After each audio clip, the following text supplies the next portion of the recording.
Oiga, bueno, pues seguimos aquí en Así las Cosas Jalisco y hoy nos vamos a enlazar hasta Barcelona porque vamos a platicar de un libro que se llama La Gran Pausa.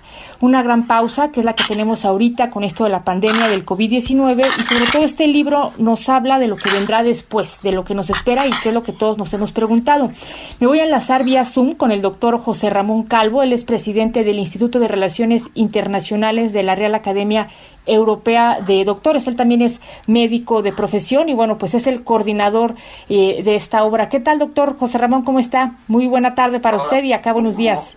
Muy buenos días para usted, sí, pues muy bien, encantado de estar con usted, Patricia. Bien, a ver, platíquenos, La Gran Pausa, este libro que reúne, híjole, vaya, pues entiendo que también una reflexión, pero sobre todo también la opinión, tenemos textos de especialistas que van desde médicos, epidemiólogos, economistas, sobre todo para ponernos a repensar y pues analizar qué es lo que viene, ¿no? Después de esta gran pausa que tenemos como la pandemia del COVID-19 ya tan comentada. Y bueno, pues un primer comentario sobre lo que vamos a ver en La Gran Pausa.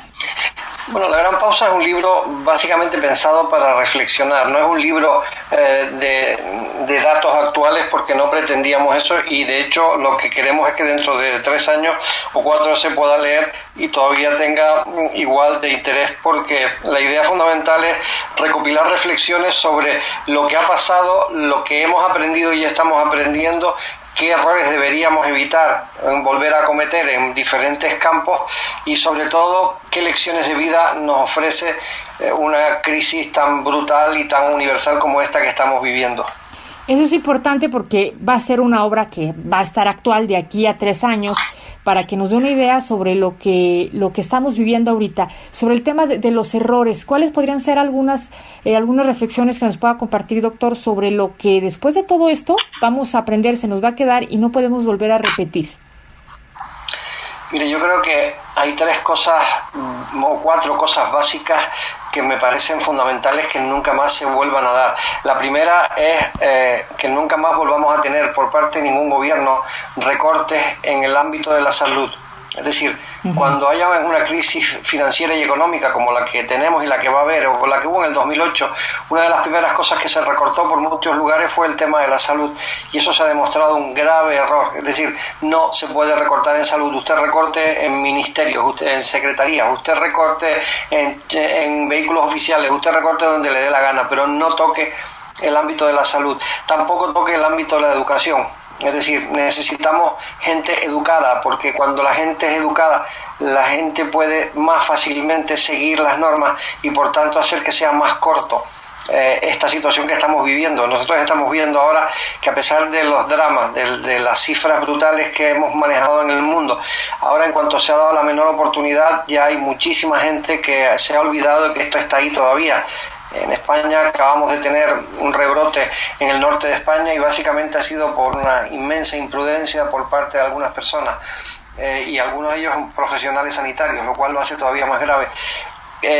Luego después, la tercera cosa donde yo creo que tampoco podemos olvidar que no podemos volver a caer en el error es en el tema de disminuir los recursos en investigación.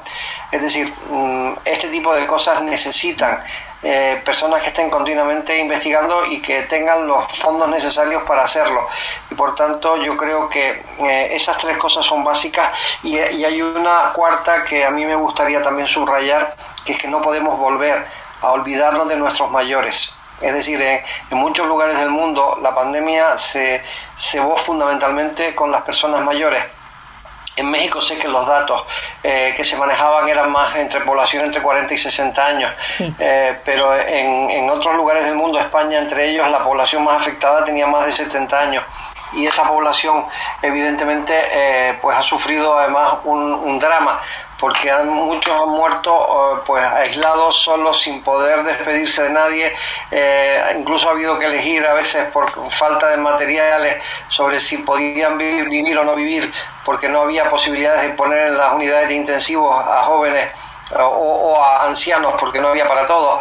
Entonces yo creo que esa es otra lección de vida que no podemos volver a tener. Es decir, no podemos olvidarnos de aquellos gracias a los cuales estamos donde estamos porque con su trabajo y su esfuerzo nos han posicionado donde estamos ahora, y ellos tienen todo el derecho del mundo a vivir el máximo tiempo y en las mejores condiciones posibles, y por tanto, si la sociedad no se da cuenta de eso, habremos fracasado como sociedad. Esas 4 cosas que comenta, doctor, me parecen muy importantes, porque la primera es, a ver, no hacer recorte a los especialistas de la salud, ¿no? Los que están haciendo frente a la pandemia. Y la segunda me parece vital, el tema de la ignorancia. Híjole, en España no sé, pero en México le hemos batallado bastante, porque ahorita pues estamos, no en el pico máximo, pero estamos como en el punto de inflexión de la curva, sobre todo aquí donde estoy en Guadalajara, México, y la gente sale, le vale, no trae el cubrebocas, o sea, es un tema de cultura, y sí me parece importante la educación y sobre todo la investigación también que comentaba. Y bueno, pues con el tema de los adultos también acá se han visto casos pues que no se pueden despedir de sus familiares, lamentablemente. ¿Cuál es la situación? Bueno, ahorita me comentaba el tema de en España tuvieron un rebrote. ¿Ustedes ya van de salida de la pandemia o todavía no la han librado, doctor? No, todavía no la hemos librado, es decir, estamos evidentemente mejor de lo que estábamos hace un mes y medio, donde había pues 1.000 muertos diarios. Ahora mismo pues estamos en 7, 8, 3, 2, 1, ninguno, pero con el miedo de ese rebrote que, le repito, se ha producido en el norte de España, en 2 hospitales del País Vasco, en donde realmente pues ha habido ese problema y esa situación. Y claro, nosotros teóricamente lo que le llaman el estado de alarma, que es como el gobierno determinó constitucionalmente a la situación de control central de toda esta situación, pues teóricamente acaba el día 21 de junio, es decir, después de 6 prórrogas sucesivas que ha ido pidiendo el gobierno al Congreso, pues el 21 de junio acaba. Claro, después han dicho que hay una serie de normas que van a seguir imperando por ley. Han hecho un decreto ley en donde, por ejemplo, la distancia mínima de seguridad en cualquier caso y circunstancia es de 1,5 metros.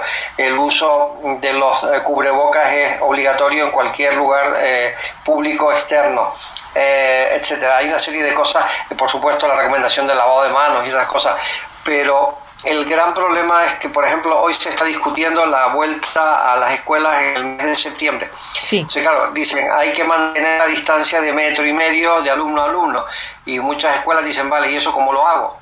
O no tengo ese sitio, no tengo ese espacio. Claro. Entonces dicen, pues arrégleselas como pueda. Pues es que es muy, muy difícil ese tipo de cosas, y sobre todo cuando tenemos la perspectiva que nadie ha descartado, tampoco nadie ha afirmado taxativamente que vaya a pasar, que puede haber un rebrote importante en el otoño. O sea, es algo que está ahí y que puede pasar. Claro, había gente que decía, cuando llegue el verano es posible que el virus disminuya. El verano en España, en Europa, es posible que el virus disminuya, claro, pero es que en Singapur, que están en clima tropical y con calor y humedad, no disminuyó en absoluto. Entonces yo no confiaría tanto en esa historia. Nosotros aquí vamos a tener evidentemente gente en las playas, se abren las fronteras de la Unión Europea, empezarán los viajes, y vamos a ver qué pasa, porque una de las cosas que sí hemos aprendido de esto es que es totalmente impredecible. Aquí estamos mucho en ensayo de error. Así es. Porque sí.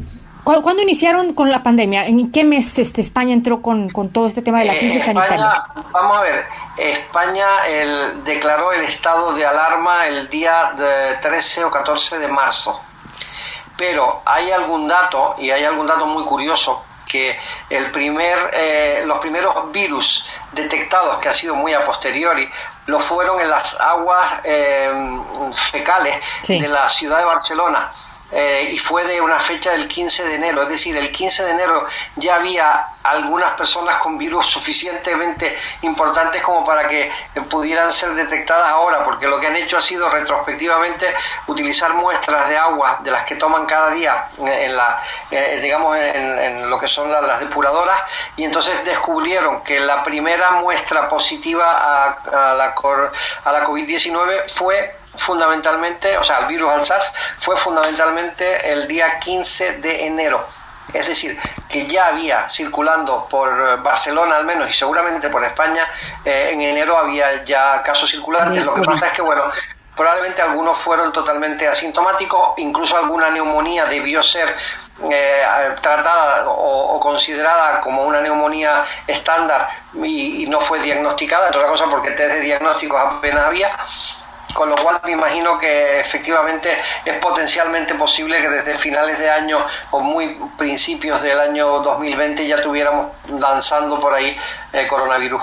Claro, le pregunto esto, digo, para nosotros saber acá en México lo que nos espera, porque no hemos llegado al pico máximo, entonces pues sin duda será una epidemia de todo el año, y ya han dicho por ahí con esta reflexión, me gustaría concluir, doctor, que pues va a ser una enfermedad que se nos va a quedar ya para siempre. Sabemos que las vacunas están en estudio, se están desarrollando, pero una reflexión, después de esta gran pausa para el mundo, ¿cómo tenemos que aprender a vivir con este virus? ¿Va a ser un virus que se va a estar presentando constantemente y se va a controlar con una vacuna?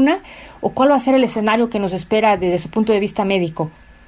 Mire, los datos que hay son también, claro, le digo, todo lo que le digo ahora, dentro de 20 días igual no es cierto, claro. Pero lo que sabemos hasta ahora es, primero que nada, es potencialmente posible que el virus esté con nosotros mucho tiempo. También es potencialmente posible, porque así se han comportado otros coronavirus, que vaya disminuyendo el grado de alteración o el grado de letalidad o el grado de infectabilidad, y entonces vaya convirtiéndose en algo mucho menos problemático.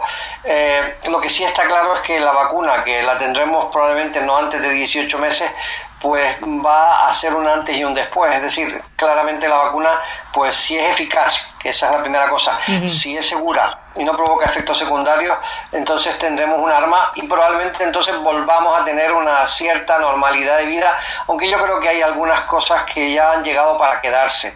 Es decir, determinados tipos de relaciones sociales, el mantenimiento de la distancia, el uso de los tapabocas en según qué sitios cerrados. Yo creo que aprenderemos de la cultura oriental. Usted sabe perfectamente que los orientales, en cuanto tienen un micro resfriado, ya se están cubriendo, sí, y poniendo las máscaras, incluso hasta gafas, para proteger, digamos, la posibilidad de enviar virus o cualquier cosa al exterior. Entonces, yo supongo que eso ha llegado para quedarse a la cultura occidental también, por más que a nuestra cultura latina le encanten los besos y los abrazos y los tocamientos, cosa que no le pasa a los orientales.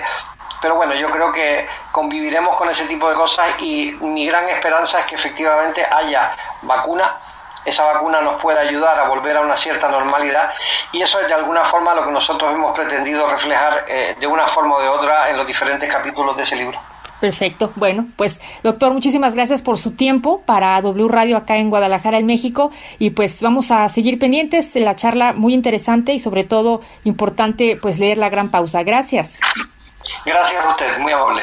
Bueno, pues ahí está, es el doctor José Ramón Calvo, editor y coordinador de esta obra. Él también es pues médico de profesión, es presidente del Instituto de Relaciones Internacionales de la Real Academia Europea de Doctores.